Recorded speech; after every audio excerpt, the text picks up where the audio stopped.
എല്ലാവരും വസന്തമാകുമ്പം ഗാർഡൻ അങ്ങോട്ട് വൃത്തിയാക്കി വെക്കും കേട്ടോ, കട്ട് ചെയ്ത്. ചന്ദ്രനുദിക്കുന്ന ദിക്കിൽ ഉണ്ടോ, ഇതൊക്കെ ഇലയൊക്കെ പോയി നിന്നതായപ്പോൾ മുട്ടും പൂക്കളും ഒക്കെ വന്നു തുടങ്ങി. ഇത് അടുത്ത വീട്ടിൽ കണ്ടതാണ്. വെറുതെ നെയ്ബർഹുഡിൽ അനങ്ങെടുക്കുക. ഇതൊക്കെ ഒരു ഇല പോലും ഇല്ലാതെ നിന്നതായപ്പോൾ നോക്കി, നല്ല മെറൂൺ കളറിൽ ഒരു വിമാനം പോണു. നാളെ ഞങ്ങളും കയറേണ്ടതാണ്. ഓരോ വീടും വെവ്വേറെ, ഓരോ വീടും പ്രത്യേകതയുള്ളതാണ് കേട്ടോ. അപ്പോൾ ഈ തൊട്ടടുത്തുള്ള വീട് ഇതേ ഇങ്ങനെയാണ്. ഇനി ഞാൻ നിൽക്കുന്നിടത്ത വീട് നമുക്ക് നോക്കാം. ഇതിങ്ങനെയാണ്.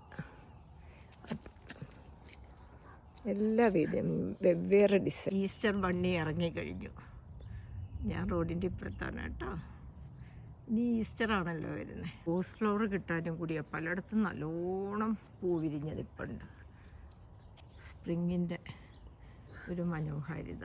ചെടിയൊന്ന് കാണിക്കാം. ഇത് പാമാണല്ലോ, ഇതിനെല്ലാ ഇലയും പോയിരിക്കുമായിരുന്നു. ഇപ്പോൾ അതേ സ്പ്രൗട്ട്സ് വരുന്നു. ഇത് കട്ട് ചെയ്ത് നിർത്തും. ചേട്ടനിങ്ങനെ ചട്ടികളൊക്കെ വയ്ക്കും കേട്ടോ ഫ്രണ്ടിൽ. അതായത് സ്പ്രിങ്ങിനെ വരെ വേൾക്കും. സെക്കൻഡ് വിമാനം കാണുവാണേ. നല്ല തെളിഞ്ഞ ആകാശമാണ്, നല്ല വെതറായല്ലോ. ഓരോ വീട്ടിനും ഓരോ ബോക്സ് വെച്ചിട്ടുണ്ട്. നമുക്ക് മെയിലെടുക്കാൻ ഇങ്ങോട്ട് വന്നാൽ മതി. United States post. ശൈത്യം കഴിഞ്ഞ് മുട്ടൊക്കെ ഇട്ടു. ഇനി ഇത് വിരിയുന്നിടം വരെ നിൽക്കാൻ പറ്റില്ലല്ലോ, അത് കാരണം മുട്ട അങ്ങെടുക്കുവാണ് കേട്ടോ. ഇത് കണ്ടോ, റീനി വേ എന്ന് പറയുന്ന വഴിയാണ്. അങ്ങ് അവിടെ സൂര്യൻ്റെ തെളിച്ചോണാ കാണും. ഞാൻ പറഞ്ഞില്ലേ ത്രാഷിൻ്റെ കാര്യം, എല്ലായിടത്തും ഉണ്ട്. ഇതാ ഇതത്തിന് വരവേൽക്കാൻ ദേ കളറ് മാറി. കുറച്ചും കൂടിയേ ഉള്ളൂ അവിടെ. ഞങ്ങളുടെ വീട് ദേ അവിടെ കാണുന്നു.